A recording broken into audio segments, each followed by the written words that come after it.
여러분 안녕하세요. 네, 나집사님 오랜만입니다. 또 잘 다녀오셨죠? 네, 신명기에 대해서 배우는 세 번째 주간입니다.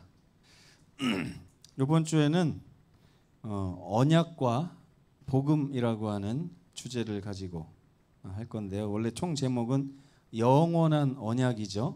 영원한 언약 중에서 오늘은 언약과 복음 이 두 관계가 어떻게 연관되어 있는가 하는 것을 굉장히 좀 중요한 내용이에요, 여러분. 오늘은 그 지문을 보시면서 줄치고 적는 것도 중요한데 줄치고 적고 나서 가면서 아무것도 생각이 안 나면 안 한 것만 못 합니다. 그러니까 줄을 치되 기억하기 위해서 치고 적을 때도 기억하기 위해서 오늘 말씀이 무슨 내용인지를 꼭 알고 가셔야 돼요. 그래서 제가 오늘 최대한 아주 간단하게 좀 설명을 드리려고 합니다.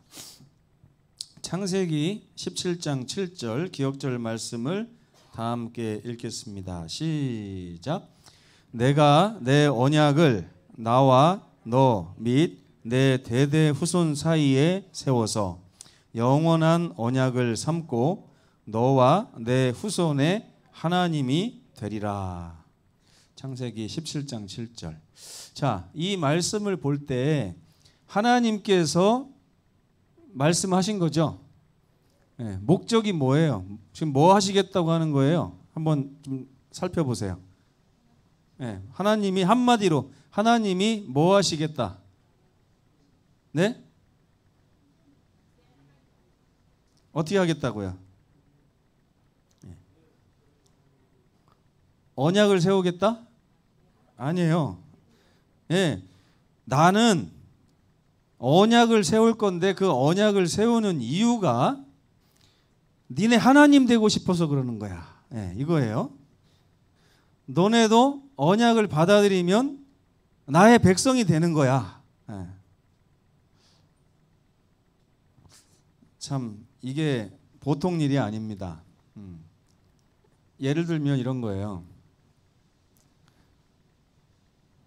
김학심 집사님하고 김석배 장로님이 모르는 사이에서 만나가지고 나는 당신의 아내가 되고 당신은 나의 남편이 되려고 우리가 만난 겁니다. 그래서 오늘 언약합시다. 예.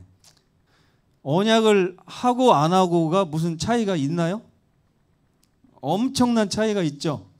언약을 하면 이렇게 되는 것이고 언약을 안 하면 전혀 아무 상관이 없는 그런 사이가 되는 거예요. 그러니까 언약을 하려고 하는 목적이 어디 있는 거예요? 네. 특별한 관계 속으로 들어가기 위해서. 네.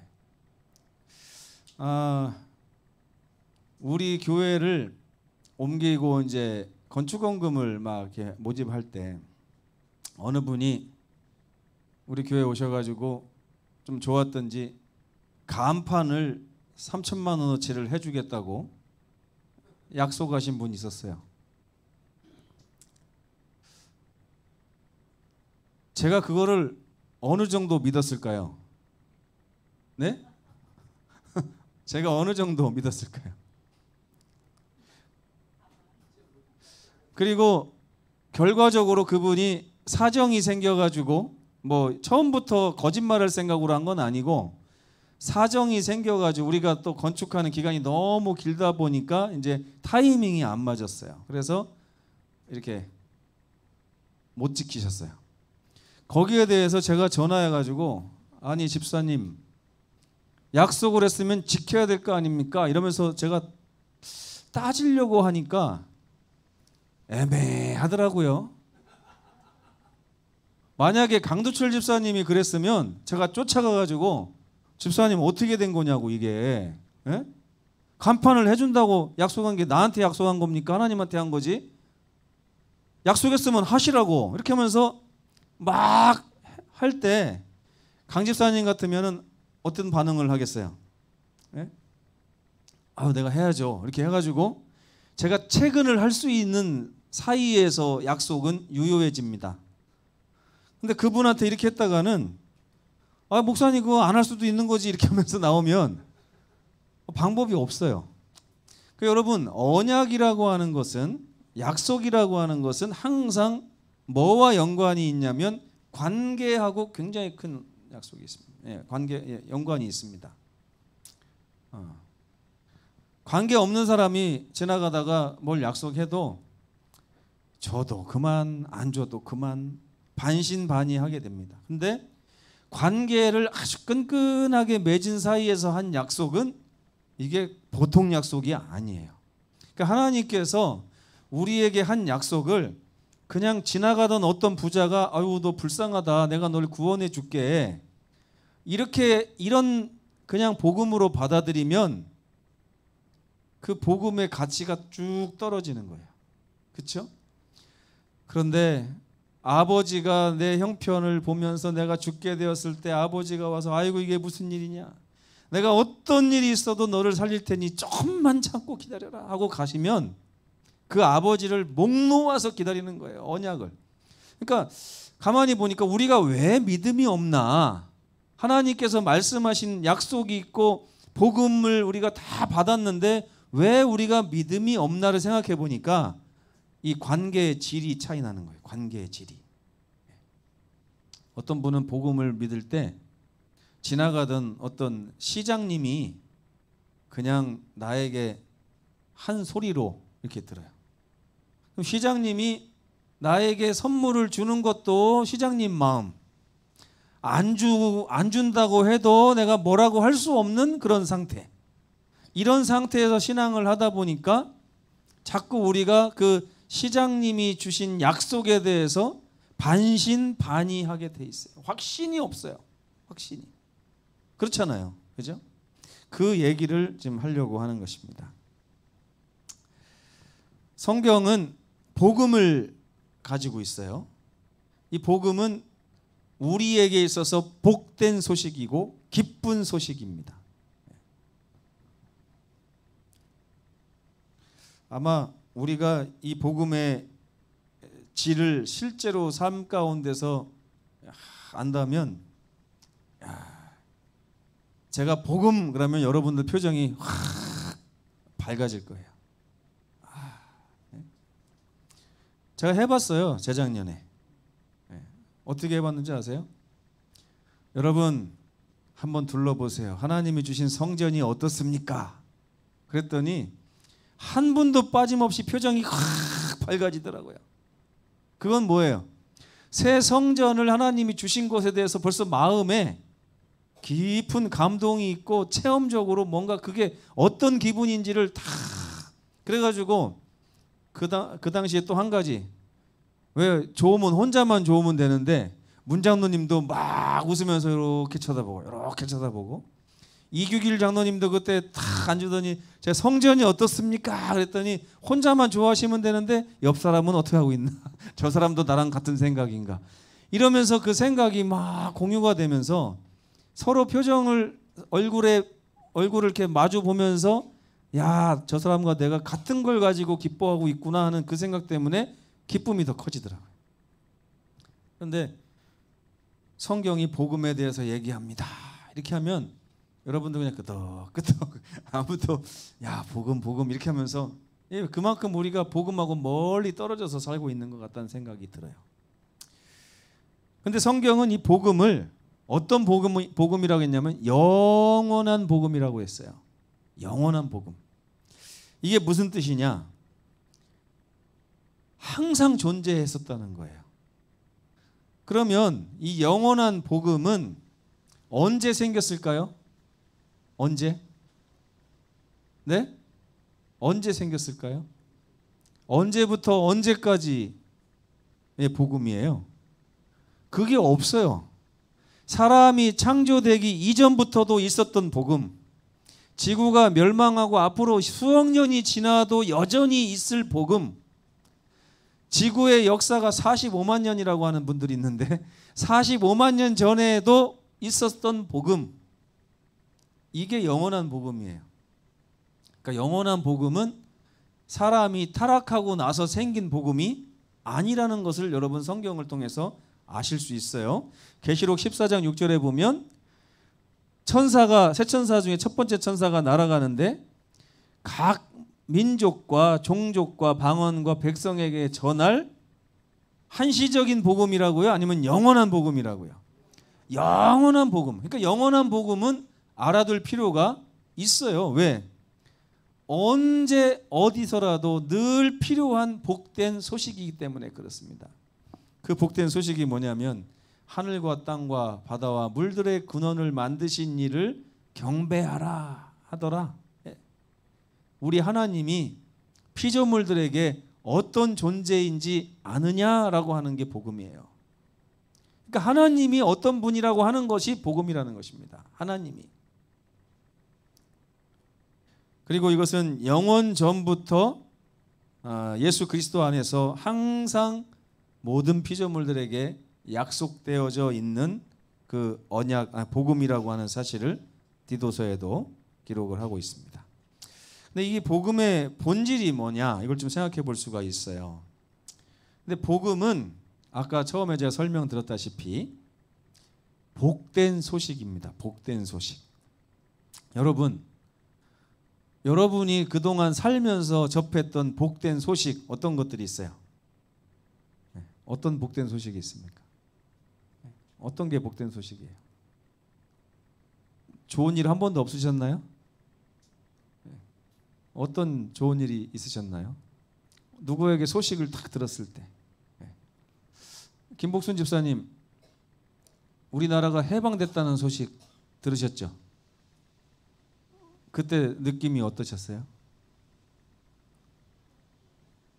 어느 정도요? 춤 춰보셨어요 그때? 춤은 안 추셨어요? 나 집사님은 해방됐을 때 소식을 너무 어렸을 때 들으셨을까요? 그렇죠?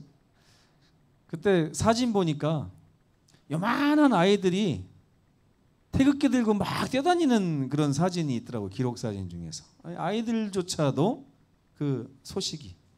근데 이 복음은 하나님이 우리들에게 주는 약속이에요. 약속. 그러니까 어떤 소식을 그냥 들은 거가 아니에요. 이 성경이 말하는 복음은 우리나라가 월드컵에서 4강에 올라갔답니다라고 하는 소식하고는 차원이 달라요. 왜냐? 이것은 내가 마땅히 사랑받아야 되고 사랑해야 될 대상으로부터 오는 소식입니다. 어떤 소식이냐?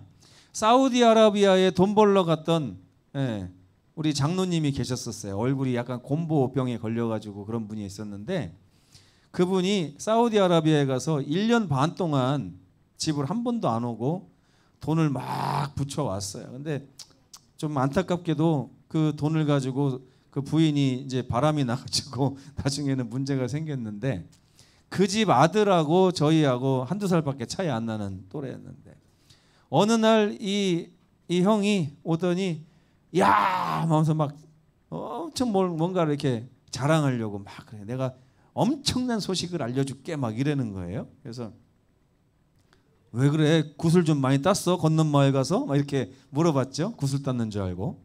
우리 때는 굿을 따고 딱지 따면 막 동네 다 소문 내고 다녔거든요. 굿을 딱지 딴 줄 알았더니 갑자기 딱 오더니 우리 아빠 온댄다? 다음 주에? 이러는 거예요.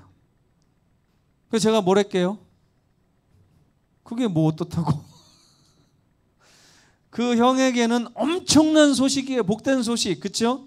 그런데 저에게는 어때요? 그 아빠가 왔을 때 저에게 좋은 게 뭐가 있냐 이거예요. 그런데 갑자기 우리 동생이 형 정말이야? 그러는 거예요. 그래서 제가 동생한테 물어봤어요. 야, 네가 뭔 상관이 있다고 그렇게 좋아해? 했더니 저번에도 초콜릿 사왔단 말이야. 이런 거예요. 여러분, 어떤 복된 소식은 어떤 사실을 가지고 이렇게 우리나라가 월드컵 4강에 올라갔대. 이 소식 들으면 물론 기뻐요. 기쁜데 그걸 가지고 막 월드컵 4강 2002년도에 막 기뻐하니까 우리 어머니가 그러더라고 저한테. 야, 그게 너랑 뭔 상관이 있다고 거기다 목을 매냐? 네? 맞아요, 안 맞아요? 솔직히 따지면 10원 하나가 들어왔어요? 저한테? 아무것도 없어요. 정말 복된 소식이 뭐냐? 우리 아버지가 돌아오신다 라거나 우리 형이 온다더라, 우리 엄마가 뭘 해준다더라. 예? 우리 동생이요, 제가 학교 갔다가 동생보다 한두 시간 늦게 올 때가 있어요. 막 이렇게 못하는 친구들 나머지 공부 시키라고 그래서 제가 학교에서 애들 공부시키고 이렇게 딱 오면은 동생이 동고밭까지 막 뛰어면서 형 빨리 와 막 이래요. 그래서 제가 또 집에 무슨 좋은 일이 있나 보다 그래가지고 막 가서 야 왜 그러니까 엄마가 수제비 해놨어. 저희는 그때 수제비가 아주 큰 특식이었어요. 그래서 그거를 딱 들으면 제가 동고밖에서부터 우리 집까지는 또 언덕인데 거기를 정말이야 막 뛰어 올라가던 그런 기억이 있습니다. 여러분, 성경이 말하는 복음은 2002년도에 우리나라가 월드컵 4강 올라갔다는 그런 소식 아니에요. 그런 소식으로 들으면 그냥 좋은 일이, 그 좋은 소식이 아니에요? 그러면은 뭐라고 합니까? 좋은 소식이죠. 얼마나 좋아요. 우리나라가 월드컵 4강 올라갔다는데. 그렇게밖에 반응이 안 나오는 거예요. 그렇게밖에. 그래서 이 복음의 본질은, 복음이라는 것은 반드시 관계 속에서 나온다. 아멘입니까, 여러분? 네. 복음이라는 것은 반드시 관계 속에서 나와요. 근데 복음이 우리한테 복음되지 못하는 이유는 관계가 아직 형성되지 않아서 그렇습니다. 관계가. 성경에 보면 하나님께서 계속해서 우리에게 관계 맺자 난 너희를 너무 사랑하고 아끼고 나는 너희에게 어떤 존재고 너희가 너희를 낳았고 하면서 자꾸만 하나님이 우리에게 어떤 존재인지를 알려주시면서 우리로 하여금 그 관계 속으로 들어오라고. 한번 TV를 보니까 가출 청소년, 가출이 아니죠. 어렸을 때 버림받은 남매가 있었는데 어느 날 도망갔던 엄마가 다시 찾아왔어요. 뭐 도망갔다기보다도 잃어버렸는 것 같아요. 근데 엄마가 17살, 19살 먹은 이 남매한테 와서 그동안 어디서 뭐 했냐 이놈들아 막 안아도 걔네들이 이렇게 밀쳐내요. 왜 모르는 아줌마가 나를 자꾸 끌어안아 이러면서. 그래서 엄마가 그 아이들에게 내가 니의 엄마야, 이제부터 나랑 살아야 돼, 내가 너희를 다 보살펴 줄게 해도 애들이 우리 그동안 엄마 없이 잘 살았거든요, 신경 끄세요. 그러면서 아이들이 엄마의 관계를 자꾸 이렇게 거부하는 거예요. 왜 거부할까요? 엄마에 대한 오해가 있어요.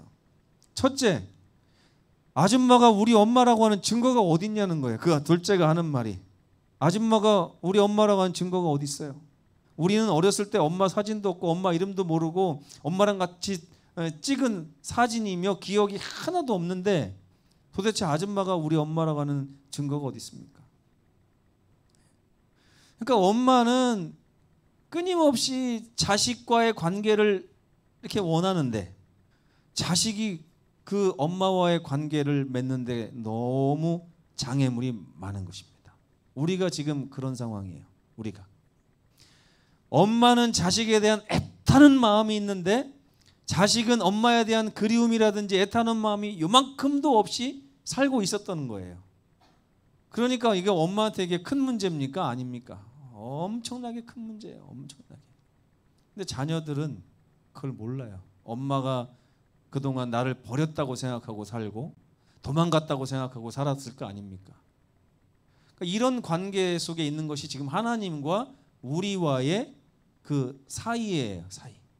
여기에서 복음이라고 하니까 우리가 감이 안 오는 거예요. 감이. 예? 엄마가 집을 사놨는데 너희를 내가 거기로 데려갈 테니까 조금만 기다려라. 감이 없는 거예요. 왜 저 여자가 우리랑 같이 산다고 그러지? 불편할 텐데. 막 이렇게. 또 모르는 여자랑 엄마라고 하면 살기가 불편해요, 안 불편해요? 응? 불편한 거예요. 너무나 불편한 거예요. 근데 여기 교과에 보면 복음의 본질과 언약의 본질은 같다. 복음의 본질이 언약이고 언약의 본질이 복음이다. 그러니까 관계 속에서 언약한다는 얘기는 관계가 있다는 얘기예요. 서로 약속할 수 있는 사이라는 얘기죠.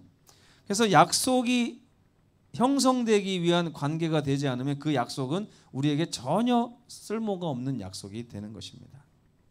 하나님께서는 당신의 구원하시는 은혜와 사랑으로 우리가 결코 받을 자격도 없고 살 수도 없는 구원을 허락하셨어요. 허락하셨는데 그것이 남의 것처럼. 근데 여러분, 제가 아까 그 자매 이야기를 다시 한번 할게요. 엄마가 다행히 아이들을 찾으면서 어떤 생각을 했냐면, 아이들을 다시 만났을 때 그동안 못해줬던 거를 해주기 위해서는 돈이 있어야 된다고 생각하고 돈을 엄청 벌어놓은 거예요. 돈을 수십억을 벌어놨어요. 수십억. 그랬더니 어느 날 언니가 뭐라고 하냐면, 자존심이 있어가지고 너 저 여자 엄마라고 하지 마. 우리 엄마 아니야. 돈이 아무리 많아도 소용없어. 이렇게 했더니 동생이 며칠 고민하더니, 언니 우리 너무 힘들잖아 사는 거. 그냥 저 아줌마네 집에 가서 엄마라고 부르면서 살면 안 될까? 여러분, 어떻게 하는 게 좋을 것 같아요? 우리가 신앙을 할 때 하나님의 이 주시는 복음, 하나님이 주시는 구원에 대해서도 그렇게 관계없이, 엄마와 나 사이가 아니라 그저 엄마가 가지고 있는 어떤 좋은 것 때문에 내가 편하고자 그 집으로 들어가서 살자라고 결심하고 신앙을 하시는 분들이 많은데 힘듭니다. 이게 어려워요. 어렵습니다. 조금만 실수하면 쫓겨날 것 같고, 만약에 그 집 가서 그 아줌마가 아끼는 꽃병을 깼다고 생각해 보세요. 당장 그날 저녁에 애들이 집에 안 들어올 겁니다. 야, 나가자. 그럴 거 아니에요? 나가자고 할 거 아니에요. 제가 한 번은 그 이모네 집에, 제가 이제 방학 때마다 사촌 동생들, 저쪽에 지금 제주대학교에 응급실에 있는 그 의사 녀석이 사촌 동생인데, 그 집이 약국을 하니까 맨날 이렇게 봐주러 갔단 말이에요. 그러다 보니까 그 열쇠도, 아파트 열쇠가 어디 있는지 다 알고, 그래가지고 이제 대전에 가서 이렇게 돌아다니다가 배가 고파가지고, 아, 이모네 내가 열쇠 어디 있는지 아니까 어차피 낮에는 아무도 없으니까 가서 냉장고에 뭐 좀 꺼내 먹고서 와야겠다 하고서 거기를 이렇게 들어갔어요. 그래가지고 먹다가 냄비를 홀랑 태워버렸어요. 그래가지고 그걸 그대로 놓고서 안 들어온 것처럼 얼른 하고서 나와가지고 도망갔는데, 지금도 모를 거예요. 우리 이모는 아마 누가 우리 집에서 냄비를 태워 먹었냐 그럴 것 같은데, 그런 거예요. 관계가 형성되지 않은 상태에서 뭔가 우리 하나님께서 주신 복음을 받아들였는데 그 안에서 내가 뭔가 죄를 범할 때는 도망가게 돼 있어요. 사람이 도망가게 돼 있어요. 야 우리 나가자, 큰일 났다. 그러니까 여러분, 신앙에서 제일 중요한 게 뭘까요? 그러면 제일 중요한 거, 하나님이 우리의 아버지라고 하는 것을 우리가 진지하게 생각해 봐야 돼요. 도대체 하나님은 나를 얼마만큼 사랑하시는 걸까? 도대체 하나님은 나를 얼마나 귀하게 생각하시는 걸까? 하나님이 말하시는 저 복음은 얼마나 진심으로 말하시는 거고, 하나님은 나를 구원하기 위해서 얼마나 애를 태우시는가, 그 마음을 알 필요가 있습니다. 그 마음을 우리가 비로소 깨달을 때 우리 마음이 거듭나는 거예요. 그 마음을 모르면 우리는 영원히 종의 영을 가지고 살 수밖에 없어요. 그 마음을 깨닫는 순간 우리가 아들의 영을 가지고 아버지 집에 가서, 나중에 그 다큐멘터리를 하면서 그 엄마와 그 두 자매가 끌어안고 엉엉 우는 장면을 제가 봤습니다. 언제 그런 일이 있었을까요? 어느 순간에 그 두 딸이, 이 엄마가 자기들을 버린 것이 아니고 그동안 엄마가 자기들을 찾기 위해서 얼마나 모진 고통을 겪었으며, 엄마가 자기들을 위해서 하는 모든 일들이 얼마나 진심이고 그걸 위해서 엄마가 얼마나 마음에 고통이 있었는가를 깨닫고 나서 그 두 딸이 엄마를 받아들이는 장면, 너무 감동적이었어요. 하나님께서 우리에게 원하시는 것도 바로 그런 관계예요. 그러면서 뭐라고 그래요? 내가 너희에게 이런 거 준비해놨으니 오기만 해라. 내가 너희를 쉬게 하리라. 이 관계 속으로 들어와라. 그리고 나면 이 복음을 받아들이게 되면요, 하나님에 대한 이제 사랑이 싹 트면서 그 다음부터는 하나님을 기쁘시게 하고자 하는 마음이 생깁니다. 효도라는 게 하고 싶어지죠. 그렇게 되면 하나님의 말씀에 순종하게 돼 있어요. 왜 순종하느냐? 엄마가 나를 얼마나 사랑하는지 아니까 엄마 말을 들을 수밖에 없는 거예요. 왜? 첫째는 엄마를 기쁘게 하고 싶은 마음이 있고, 엄마의 말을 들을 때 내가 삶에 유익이 온다는 것을 알기 때문에, 사랑받는다는 게 얼마나 중요한 것을 알기 때문에 그런 것입니다. 아브라함 이야기가 나오거든요. 그러니까 하나님께서 주신 언약은 대상이 있습니다. 그냥 막 무턱대고 아무나 이 약속 받아서 와라 하고 티켓 뿌리듯이 롯데월드 오고 싶은 사람 아무나 오세요 하고 티켓을 뿌리는 그런 언약이 아니에요. 복음은 대상을 딱 지정해 놓고 내가 너와 내 후손들과 영원한 언약을 맺어서 아주 밀접한 관계 속에서 살 것이다 라고 말하는 게 언약이죠. 그리고 그 언약 관계 속에서 나오는 게 복된 소식입니다. 왜? 관계가 있기 때문에 그것이 좋은 소식이 되는 거예요. 관계가 있기 때문에. 네.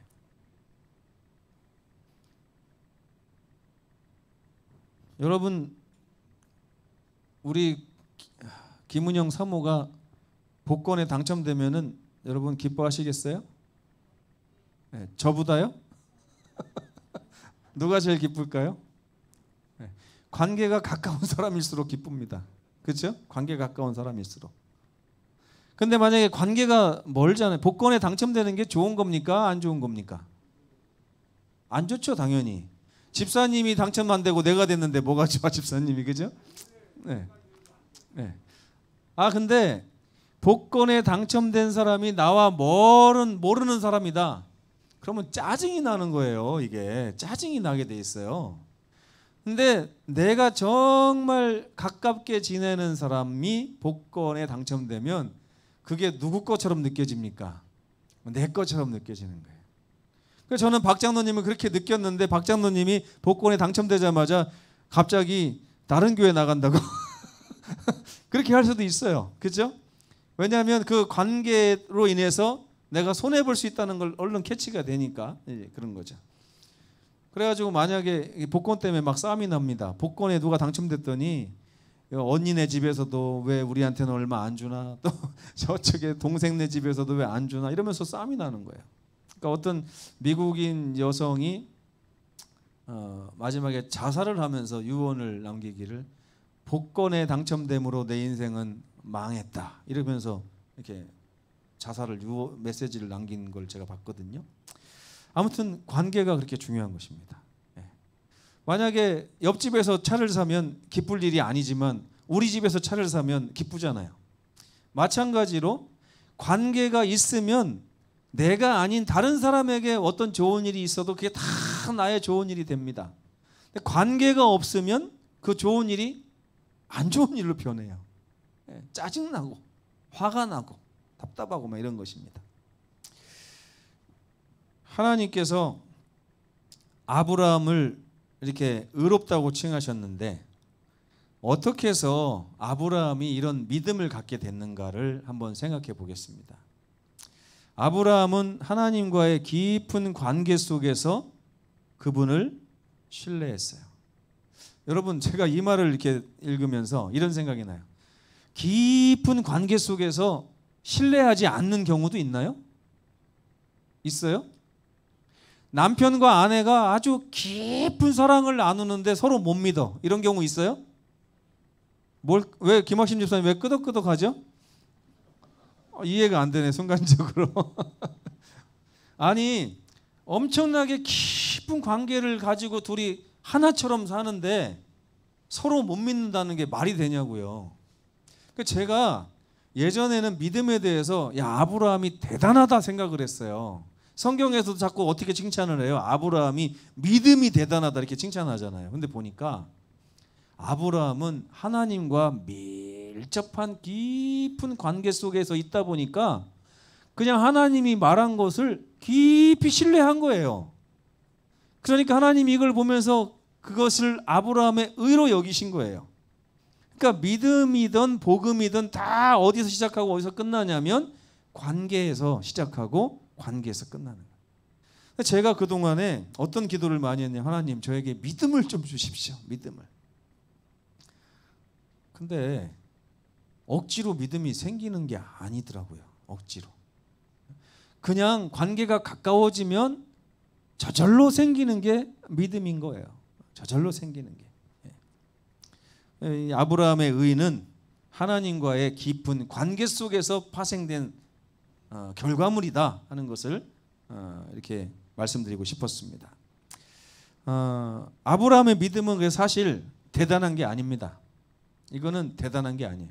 왜냐하면 오늘날에 수없이 많은 아이들이 이미 자기 부모와 그런 관계 속에서 깊은 믿음을 가지고 부모 손을 잡고 살기 때문에 그래요. 오늘날 애들이 갖고 있는 믿음과 아브라함이 갖고 있는 믿음은 다 똑같은 것이지 아브라함의 믿음이 대단한 게 아닙니다. 그래서 관계 속에서는 믿음은 당연하게 나타나는데 관계가 없을 때는 믿음이 억지로 만들어내도 나오지 않는다는 것을 알 수 있어요. 그래서 오늘 배우는 게 언약과 복음. 이 복음이라는 게 왜 관계 속에서만 가능한 언약에 속해 있는가 하는 것을 우리가 배우는 것입니다. 그리고 아브라함이 순종했다고 그랬잖아요. 순종도 여러분 대단하게 느껴지지 않으세요? 야, 아브라함은 믿음도 대단하고 순종도 잘했구나. 어떻게 자기 아들을 불살라서 제물로 드리라는 하나님의 말씀을 순종했을까? 근데 이것도 사실 대단한 게 아니에요. 깊은 관계 속에서는 아주 자연스럽게 나오는 게 순종이라고 하는 것을 성경은 얘기하고 있는 것입니다. 모리아산의 아브라함을 생각해 보면 그는 언약 관계 속에서 하나님과의 관계 속에서 자기의 의무를 다하기 위해서 최선을 다한 것을 우리가 알 수 있습니다. 왜? 목적이 뭘까요? 목적이 복을 놓치기 싫어서 그랬을까요? 하나님과의 관계가 끊어지는 걸 두려워서 그랬을까요? 자, 한번 생각해 보세요. 아브라함이 하나님께서 네 아들을 제물로 드려라라고 명령했을 때 깊이 고민했다고 성경에 나오잖아요. 깊이 고민했다고. 그런데 그 고민한 이유가 이거를 내가 순종하지 않으면 하나님이 나와의 관계를 끊어버리실까 봐 고민했을까요? 그렇게 고민하지 않았어요. 네, 그렇게 고민하지 않았어요. 아브라함이 그런 고민을 안 했어요. 그는 하나님께서 내가 이것을 순종하지 않을 경우에 얼마나 슬퍼하시고 영광받지 못하실까? 누구의 초점이 맞춰져 있어요? 하나님께 초점이 맞춰져 있어요. 여러분, 부부가 행복하려면요, 어떻게 해야 됩니까? 예전에 그런 얘기 아세요? 남편은 그 대머리고 여자는 머리가 길어요. 근데 남편이 보니까 집이 가난해서 이렇게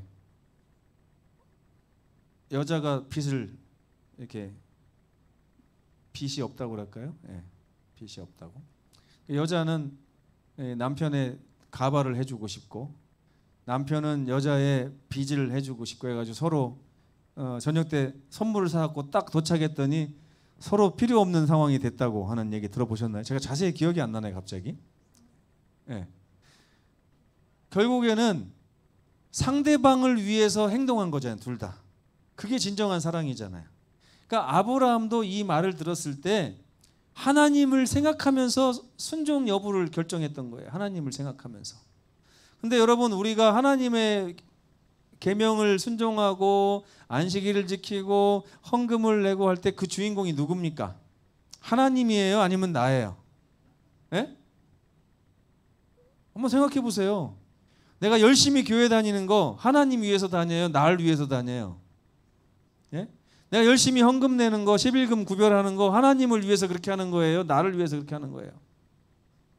만약에 여러분이 여러분 자신을 위해서 하나님의 계명을 하나하나 지키고 계시다고 그러면 그건 너무 불행한 일입니다. 불행한 일이에요. 왜? 관계가 끊어질까 봐 겁내서 하는 거기 때문에 그래요. 근데 하나님께서는 처음부터 뭐라고 말씀하셨어요? 너희와 나는 영원히 뗄래야 뗄 수 없는 관계 속에 있다라고 선포하시는 게 하나님이세요. 근데 우리는 우리가 어떻게 하느냐에 따라서 그 관계가 끊어질까 봐 조바심을 내고 노심초사하는 거죠. 근데 아브라함의 이 믿음은 그런 조바심에서 나오는 행위가 아니고 하나님과 나 사이는 결코 영원히 끊어지지 않는 끈으로 묶여져 있기 때문에 어떠한 일이 있다 할지라도 다 반드시 회복시키시는 하나님의 능력이 나의 거라는 걸 믿고 있었습니다. 심지어 그 부조와 선지자에 보면 혹시 하나님이 이삭을 죽게 한다 할지라도 다시 주실 줄 믿었다고 그랬어요. 네. 근데 그 믿음이 어디서 나왔느냐? 이 관계가 끊어질까 봐 걱정하는 믿음이 아니라 관계는 안 끊어지는데 이 관계 속에서 어떻게 하면 하나님이 기뻐하실까를 걱정하면서 그가 순종을 한 것이죠. 그래서 순종은 반드시 이 믿음의 열매로서 나타나게 돼 있는 것입니다. 여러분, 제가 지금 30분 동안 어떤 얘기하고 있어요? 신앙에서 제일 중요한 게 뭐라고요? 관계. 하나님과 나와의 관계. 그래서 마태복음 16장에 보면 가이사랴 빌립보에서 예수님께서 오셔가지고 뭐라 그래요? 사람들이 인자를 누구라 하더냐? 너희는 나를 누구라 하느냐? 너와 나는 어떤 관계 속에서 지금 이렇게 날마다 지내고 있는 것이냐? 응? 근데 베드로가 또 다른 제자들이 그때 어떤 생각을 했을까요? 예수님과 우리 무슨 관계지? 나는 예수님을 왜 쫓아다니고 있지? 그 당시 제자들은 한 자리 하는 데 관심이 많았어요. 한 자리.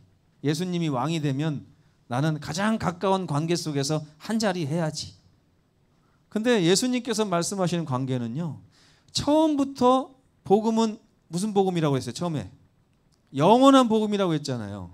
그럼 하나님이 우리를 사랑하시는 그 사랑은 영원 전이나 지금이나 앞으로 100만 년이 지난 다음에도 같다는 거예요? 틀리다는 거예요?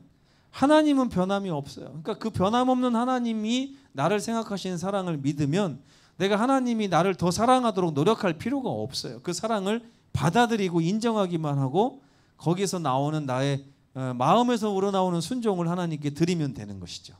예. 참 이게 말하기도 어렵고 실제로 경험하기도 어렵고 그렇습니다. 예. 이걸 가지고 조금 얘기하다 보면 또 정죄가 돼요. 왜 우리는 하나님과의 관계 속에서 못 삽니까? 이렇게 하면서 정죄가 되거든요. 근데 제가 이 설교를 준비하면서 생각해 봤어요. 그러면 하나님과 우리와의 관계 속에서 어떻게 하면 이 관계를 누릴 수 있을까? 네, 어떻게 하면? 야고보의 음성을 한번 들어보셨으면 좋겠습니다. 야고보서 4장 8절 하나님을 가까이 하라. 그리하면 너희를 가까이 하시리라. 제가 예전에 고물상을 한 적이 있다고 말씀드렸죠. 보통 고물상이 아니라 굉장히 고퀄리티 고물상을 했었어요. 그래서 카센터마다 뭐 고물이 많이 나옵니다. 고물이 많이 나오는데 그 당시에 카센터마다 고물을 치워주는 사람이 다 정해져 있었어요. 그래가지고 생판 모르는 사람이 가가지고 고물 좀 달라고 그러면 안 줘요. 안 판다고. 그래서 제가 어떻게 했냐면 하루에 한 번씩 그 카센터 가가지고 빗자리랑 쓰레받기 들고 가서 마당도 쓸고 막 사장님이 뭐 마오라 뛰면 마오라 이거 어디다 갖다 놓을까요? 막 하니까 너 도대체 누구냐 그러더라고요. 아 사장님 고물 좀 주세요. 아 가져간 사람이 있다니까 너한테 안 팔아 오지 마 하면서 막 욕도 하고 막 이래.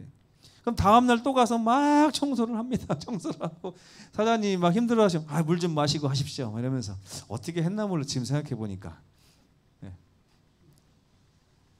그렇게 해가지고요 카센터를 대전에 10,000 몇 개가 있어요. 카센터가 크고 작은 게 그 당시에 대전하고 청주 막 이쪽에 하루에 300군데씩 인사를 다니 처음에는 가서 저 김신면이라고 합니다. 계속 고물을 안 줘요. 안 줘. 근데 어느 날 한 달 정도 지났는데 그 사장님이 갑자기 또 왔네 그러더니 일로 와봐 그러더니 너 성실하게 잘할 것 같은데 그 뒤에 가면 창고가 있어. 그 창고 좀 다 청소해 그러더라고요. 그날 창고를 다 청소하는데 알루미늄 휠이 막 30개가 나오고 배터리가 20개가 나오고 엔진에 있는 신주 그 발전기 이런 걸 한 달 동안 이제 고친 거 고물 쌓아놨는데 그거를 1톤 트럭으로 2번 날랐더니요 하루에 200만 원도 넘게 벌었어요. 그걸 다 거의 공짜로 주거든요. 그 당시에는 카센터가 잘 될 때라서. 이게 뭐냐면 우리가 하나님과의 관계를 가까워지게 하기 위해서 노력할 필요가 있다는 것입니다.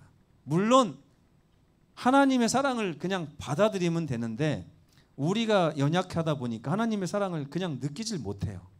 계속 겪어봐야 돼요. 계속 겪어보면서 하나님이 정말 나를 어떻게 생각하시는지를 몸소 체험적으로 알 필요가 있습니다. 그래서 야고보가 자꾸 뭐라고 그래요? 하나님을 일부러라도 계속해서 가까이 해라. 하나님은 너희에게 반드시 가까이 하실 것이다.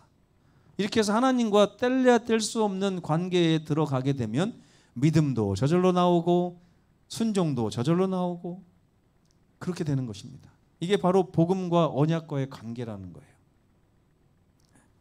죄인들아 손을 깨끗이 하라. 두 마음을 품은 자들아 마음을 성결케. 두 마음을 품은 게 죄입니까 여러분? 아니에요. 어쩔 수 없이 품는 거예요. 관계가 가까워지지 않으면 당연히 반신반의하게 돼 있어요. 간판을 진짜 해줄지 안 해줄지 반신반의하게 돼 있어요. 관계가 없으면. 관계가 깊어지면 절대적인 믿음을 가지고 있습니다. 우리 다나를 한번 보세요. 말 한마디를 똑바로 못합니다. 제가 한번 뭐 해준다고 그러면 한 달, 2달 지나도 안 잊어먹고 맨날 아빠 그거 해준다며 얼마나 쫓아다니는지 몰라요. 결국에는 해줘야 돼요. 그게 하나님과 우리 사이에서 저절로 나오는 믿음입니다. 누가 다나한테 너 믿음 가져야 된다고 얘기하신 적 있어요? 없어요. 관계 속에서 그게 되는 것이 관계 속에서. 아빠와 나와의 관계가 이런데 왜 안 해주느냐고 얼마든지 얘기할 수 있는 그런 관계 속에서 우리의 믿음이 그리고 그 관계는 하나님과 우리 사이를 너무나 행복하게 만들어주는 것입니다. 하나님을 가까이 하시는 저와 여러분 되시면 좋겠고요. 십자가를 자주 묵상하시면서 하나님을 더 가까이 두기 위해서 하나님만 얻으면 우주의 모든 것을 얻는 것입니다. 여러분 복권 당첨된다고 인생 풀리는 거 아니고요. 하나님만 가까이 모시면 모든 게 다 풀립니다. 그러니까 그런 하나님과 가까워지기 위해서 정말 기도하시고 최선을 다해서 한번 하나님께 가까이 나아가시기를 간절히 바랍니다. 기도하겠습니다. 고마우신 우리 아버지 하나님, 아버지께서 우리를 생각하시는 그 마음을 우리가 알기를 원합니다. 아브라함이 하나님과 가깝게 있다 보니 그는 하나님을 믿을 수밖에 없었고 그는 하나님께 기쁨을 드리기 위해서 순종하는 그런 자연스러운 믿음의 반응을 나타낼 수 있게 되었습니다. 오늘날 얼마나 많은 아이들이 엄마 아빠를 믿고 엄마 아빠를 기쁘게 하기 위해서 재롱을 부리며 살고 있습니까? 우리에게 있는 이러한 유전자는 하나님께서 주신 것입니다. 오늘 우리가 그걸 잊어버리고 살지만 다시 한번 십자가를 통해서 아버지와의 깊은 관계를 맺고 싶으니 아버지 우리를 도와주시고 함께하여 주시옵소서. 관계가 회복되고 나면 모든 것이 풀린다는 이 놀라운 기별을 오늘 들었습니다. 관계에 집중하고 하나님을 부를 수 있도록 인도하여 주시옵소서. 너희가 나를 찾고 찾으면 나를 만나리라고 약속하신 예수님의 이름으로 간절히 기도합니다. 아멘. 묵상 기도하시겠습니다.